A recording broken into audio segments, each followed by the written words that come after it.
दुनिया को वो आखिरकार खबर मिल ही गई जिसका इंतजार सालों से किया जा रहा था। नमस्कार, मैं आपके साथ विभा उपाध्याय और आप देख रहे हैं न्यूज़ 18 बिहार झारखंड का डिजिटल प्लेटफॉर्म।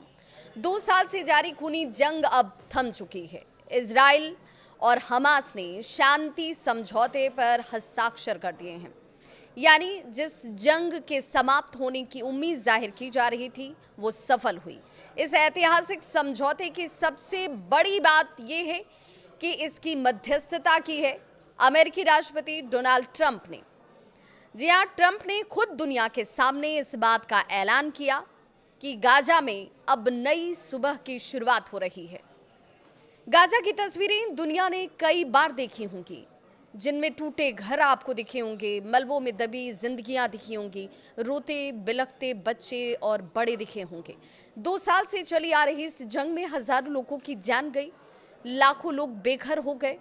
इजराइल का कहना था कि वो अपनी सुरक्षा के लिए यहाँ इस युद्ध में शामिल हुआ है, लड़ रहा है। वहीं हमास का दावा था कि वो अपने हक की जंग लड़ रहा है। लेकिन दोनों तरफ की हिंसा ने अगर कुछ देखा तो खून और राख।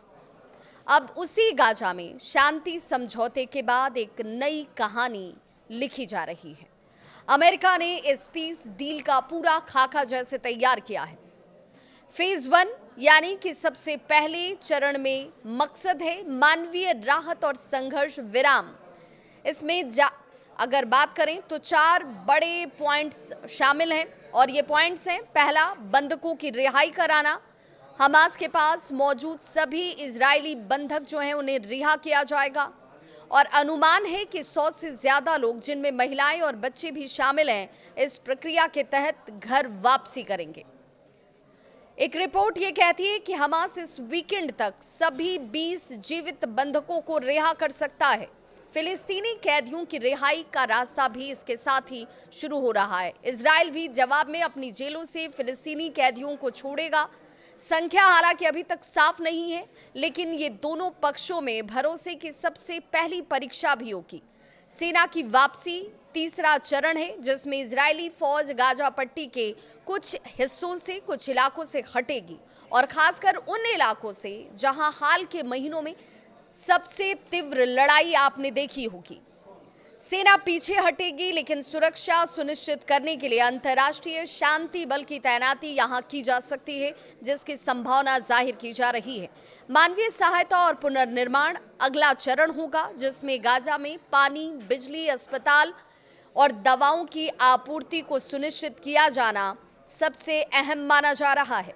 अमेरिका और कई यूरोपीय देश इसके लिए रिकंस्ट्रक्शन फंड में मदद करने वाले हैं। डोनाल्ड ट्रंप इसके आगे कहते हैं कि मुझे गर्व है कि इजराइल और हमास दोनों ने हमारे इस शांति समझौते के पहले चरण पर हस्ताक्षर भी कर दिया है। इसका मतलब साफ है कि सारे बंधक बहुत जल्द रिहा होंगे और इजराइल अपनी फौजों को तय सीमा तक पीछे हटा लेगा। ये लंबे समय तक चलने वाली शांति की दिशा में पहला कदम माना जा रहा है। ट्रंप ने मिस्र, कतर और तुर्की का विशेष रूप से इस मामले को लेकर धन्यवाद किया, क्योंकि इन देशों ने पर्दे के पीछे रहकर इस शांति समझौते में बड़ी भूमिका निभाई है। संयुक्त राष्ट्र, यूरोपीय संघ और अरब लीग ने इस समझौते का स्वागत किया है। कई देशों ने इसे मध्य पूर्व में नए युग की शुरुआत बताया। गाजा के लोगों के चेहरों पर अब डर नहीं है, उम्मीद नजर आती है। बच्चे स्कूलों में लौटने की बातें कर रहे हैं। लोग अपने घरों को एक बार फिर से बनाने की तैयारी में जुट रहे हैं।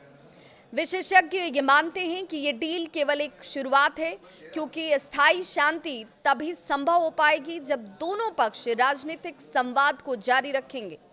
इजराइल की सुरक्षा चिंताएं और हमास का राजनीतिक अस्तित्व दोनों को संतुलित करने की चुनौती अभी आनी बाकी है, क्योंकि ये आगे दिखेगी आपको।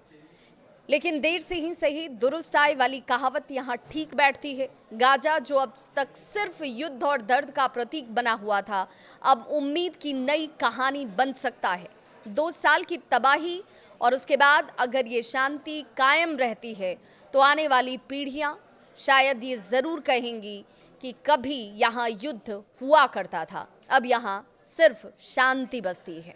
गाजा में अब गोलियों की तड़तड़ाहट और आवाज नहीं गूंजती, बल्कि उम्मीदों की गूंज हर तरफ सुनाई दे रही है। इस खबर पर आपकी क्या है राय, जरूर साझा करें।